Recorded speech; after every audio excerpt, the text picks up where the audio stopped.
Assalamualaikum warahmatullahi wabarakatuh. Alhamdulillahirabbil alamin wassalatu wassalamu ala asyrafil mursalin nabiyyina wa habibina Muhammadin wa ala alihi wa ashabihi ajma'in.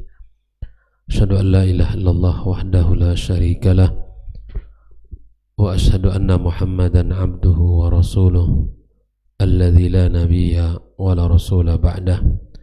قال تعالى يا أيها الذين آمنوا اتقوا الله حق تقاته ولا تموتن إلا وأنتم مسلمون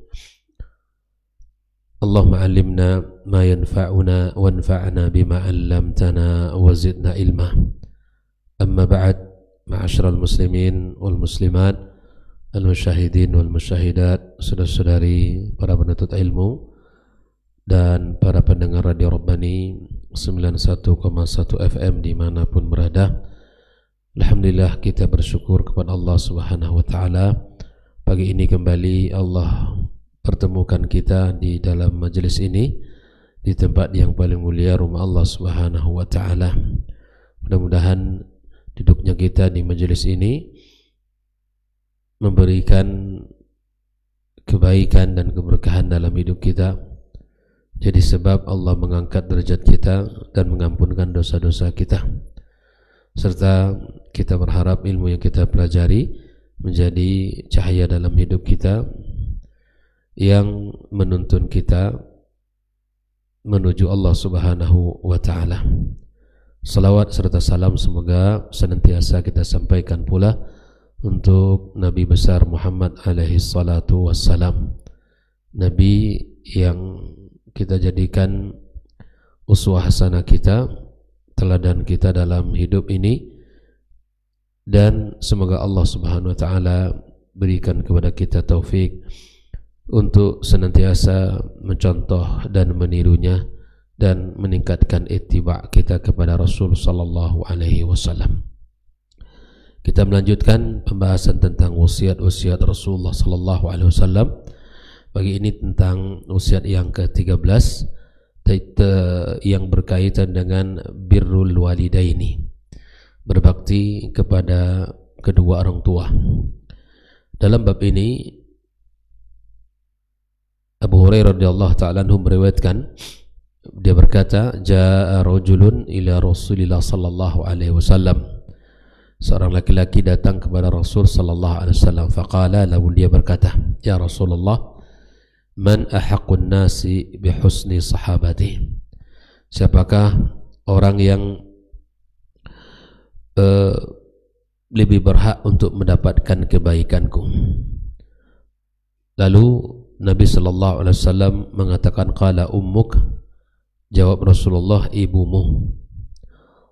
Thumma man, lalu ia bertanya lagi, siapa yang berhak mendapatkan kebaikanku? Qala ummuk, Nabi mengatakan ibumu. Qala thumma man, lalu laki-laki ini bertanya ketiga kalinya, siapa lagi ya Rasulullah? Qala ummuk, lalu Nabi menjawab ibumu. Qala thumma man, yang keempat dia bertanya, qala abu thumma abuka, lalu kemudian Nabi mengatakan ayahmu. Hadis rawah Bukhari dan Muslim. Nah, ahibati fillah, siapakah rajul ini, orang yang disebut dalam hadis ini? Sebagian mengatakan dia adalah namanya Muawiyah bin Haidah. Bertanya, ya Rasulullah, man ahaqqun nasi bi sahabati atau sahabati. Kata suhbah, as-sahaba, dua kata masdar yang memiliki satu makna, al-musahabah, yaitu persahabatan. Di sini dia bertanya kepada Rasulullah SAW, siapa orang yang paling berhak untuk diberikan baktinya, mendapatkan kebaikan darinya. Maka Rasulullah SAW menjawab ibumu. Diulang 3 kali oleh Nabi SAW. Nabi bertanya siapa? Qala thumma ummuk, qala ummuk, qala thumma man, qala thumma ummuk, qala thumma man, qala ummuk. 3 kali Nabi SAW menjawab pertanyaan ini. Nah, tentunya pengulangan kata ibu sebanyak 3 kali menunjukkan bahwa ibu lebih baik dan lebih berhak atas anaknya. Jadi seorang ibu ya lebih berhak atas anaknya dengan bagian yang lebih lengkap, ya, bakti yang tinggi dari sang anak. Kalau ada yang bertanya siapa yang lebih didahulukan, ibu atau ayah, maka jawabannya berdasarkan hadis ini adalah ibu. Nabi menyebutkan 3 kali. Nah, seperti halnya albir, ya kebaikan, ihsan, ya berbentuk pelayanan. Ibnu Battal mengatakan ayyakuna laha thalathatu amsal ma lil ab, bahwa ibu memiliki 3 kali lebih baik, lebih banyak daripada ayah. Nabi menyebutkan 3:1. Kenapa demikian? Karena kata ayah di dalam hadis itu zakrul ab fil hadis marratan wahidah, dan itu di ujung. Ketika keempat kali dia bertanya, barulah Nabi menyebutkan bapakmu. Nah, 3 kebaikan yang didapatkan oleh ibu dibanding ayah. Nah, di sini menjadi satu hal yang perlu kita cermati. Kenapa demikian? Li su'ubatil hamal wa ka'anna dzalika, ya, hal ini bisa dipahami kenapa li su'ubatil hamal, yaitu karena kerepotan ketika ibu hamil.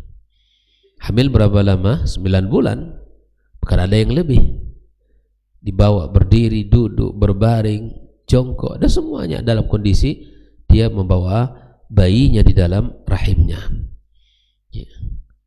Wahnan ala wahnil, ya, letih di atas letih, susah di atas susah. Seorang ibu yang hamil li su'ubatil hamal, ya.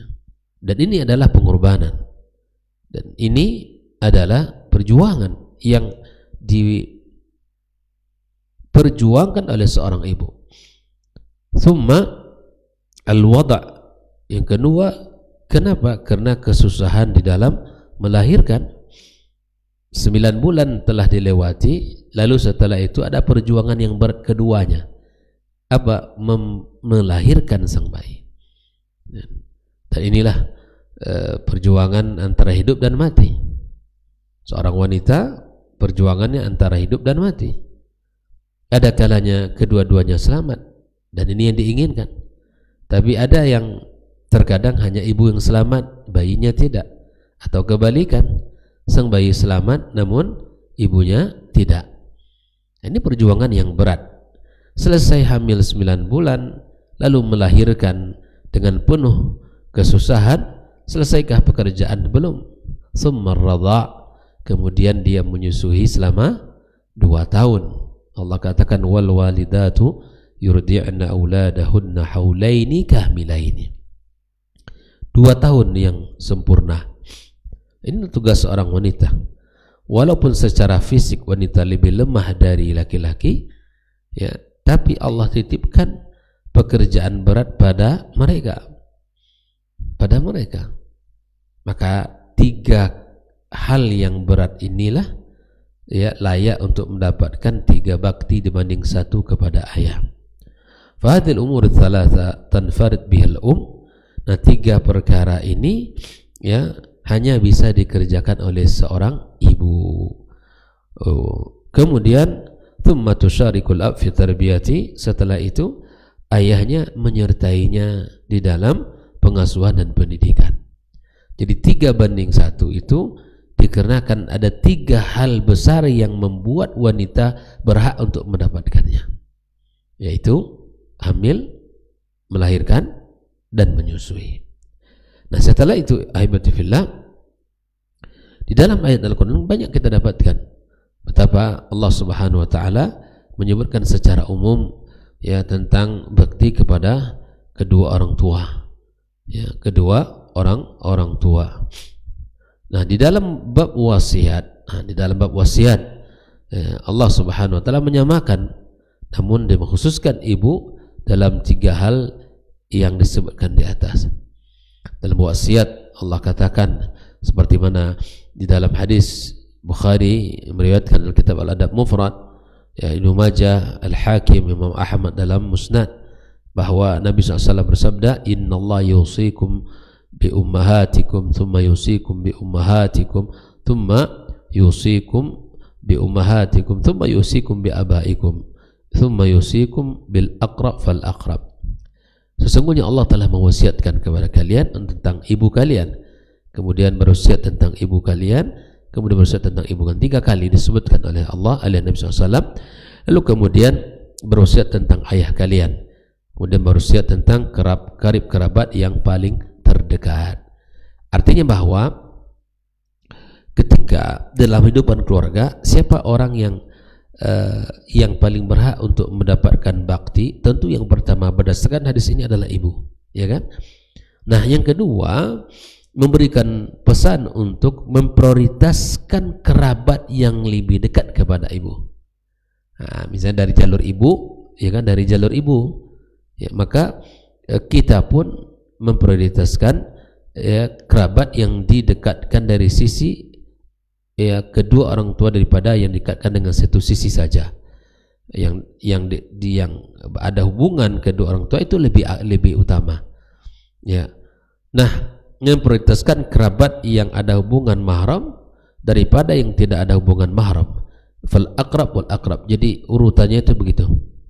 Kerabat dari yang terdekat itu yang lebih berhak untuk mendapatkan sohbah, persahabatan, bakti dan kebaikan. Nah, oleh karena itu ya, pahami nasab dan kemudian urutan keluarga kita seperti apa.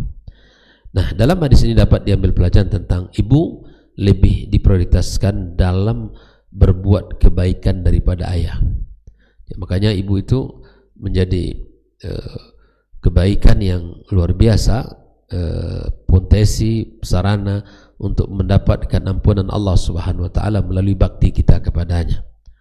Nah, ahibati fillah,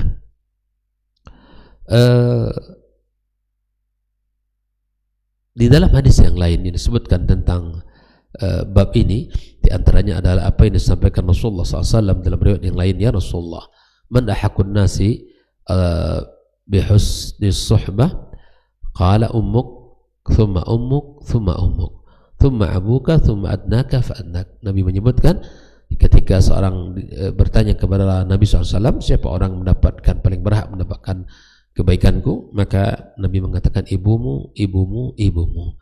Lalu Nabi menyebutkan bapakmu, lalu kemudian orang yang setelahnya, ya, dan setelahnya. Nah, ini menunjukkan juga bahwa Nabi menegaskan tentang bakti kepada ibu itu 3 lebih banyak dibandingkan bakti kepada seorang ayah. Walaupun ayah lelah, capek bekerja, tapi subhanallah berdasarkan nas hadis Nabi SAW tadi menunjukkan sang ibu lebih utama mendapatkannya. Ya, maka carilah ridho ibu, mintalah doa ibu, mintalah ya kebaikan-kebaikan yang bisa kita lakukan, dan itu menyenangkan kedua orang tua kita, wabil khusus ibu kita.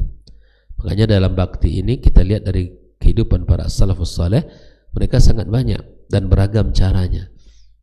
Ada seorang yang setiap pergi ingin bekerja, dia mampir sebentar ke rumah ibunya, lalu dia pergi. Tidaklah ia pulang di sore hari ke rumahnya, melainkan setelah singgah di rumah ibunya. Begitu. Jadi tunjukkan bakti kita. Nah, namun bila mana kedua orang tuanya telah meninggal dunia, kemudian atau tinggal salah satu darinya, tetap yang pertama yang masih hidup tunjukkan baktinya, tunjukkan bakti dan hormatnya. Di antara caranya bagaimana? Ya, kita kunjungi dia, kita bantu, kita siapkan segala kebutuhannya dan kita berikan keringanan dalam tugas-tugas tertentu. Kita sudah orang tua, kita berikan kesempatan untuk bisa menikmati kehidupan. Namun bila mana orang tua yang telah meninggal, apakah berhenti pula cara kita untuk berbakti? Tidak. Maka bila mana kedua orang yang telah meninggal dunia, sungguh sangat masih terbuka jalan untuk berbakti. Caranya bagaimana? Mendoakannya, mensedekahkan harta kita untuk mereka, mewakafkan atas nama mereka, ya. Kemudian kita doakan, kita hajikan, kita umrohkan, ya. Lalu kemudian Bila mana itu tidak bisa kita lakukan misalnya, ya maka lakukan dengan cara apa? Berbakti kepada berbakti kepada sahabat dekatnya yang masih hidup. Orang tua kita punya kawan, punya sahabat, ya, dan itu cara salah satunya kita menyambung silaturahim dengan sahabat dekat orang tua kita dulu. Ini salah satu cara untuk kita bisa berbuat baik kepada ibu kita walaupun dia telah meninggal dunia.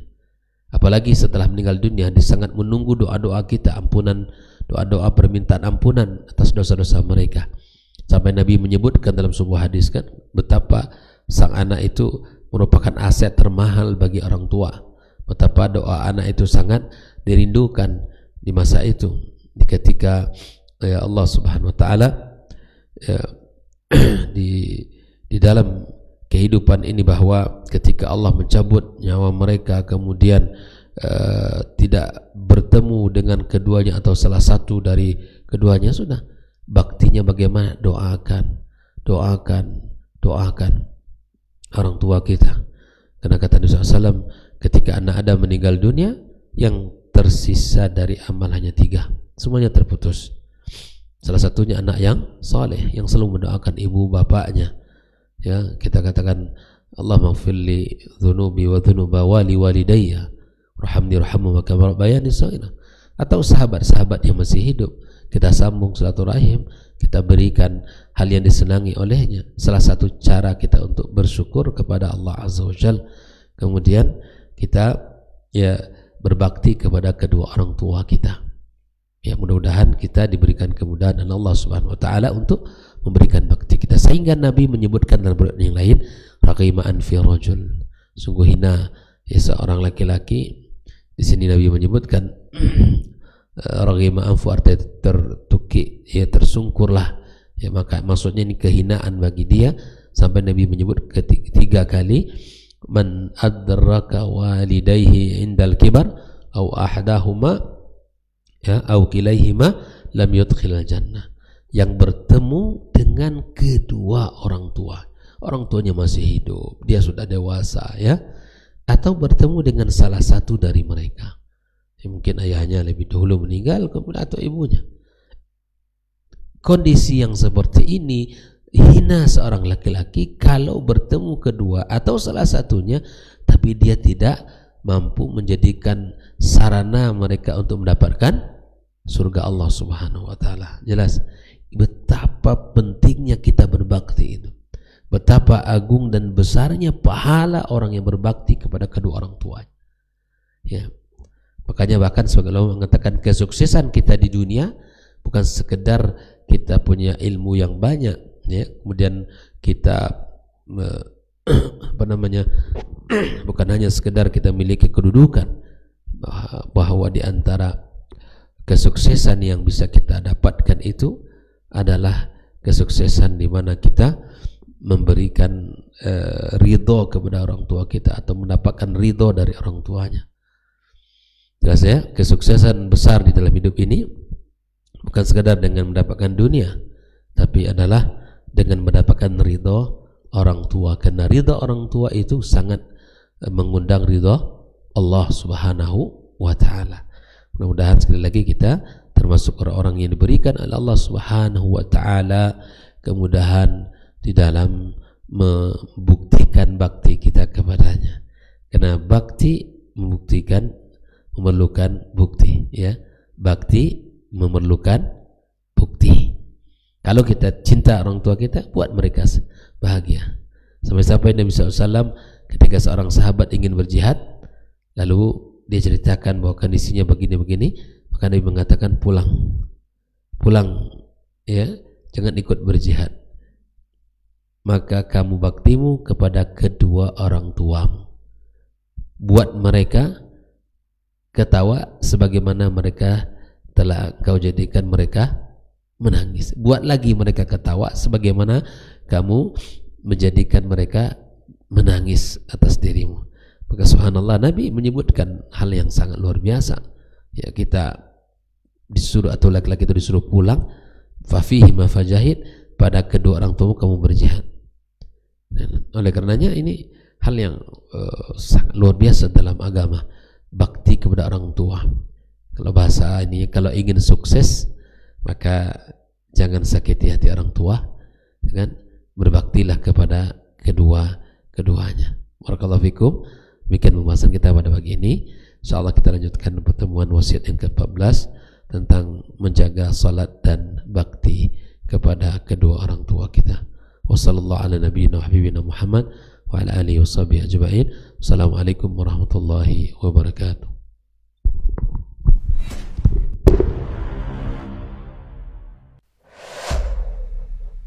Dunia dan seisinya ini bagi Allah tak sama nilainya dengan sebelah sayap lalat. Barang siapa yang beramal untuk akhiratnya, Allah akan cukupkan baginya urusan dunia. Sayati zamanun 'alan nasi as-sabiru fihim qalqabit al-jamarah. Akan ada satu masa di akhir zaman yang berpegang teguh dengan agamanya seperti orang yang sedang memegang bara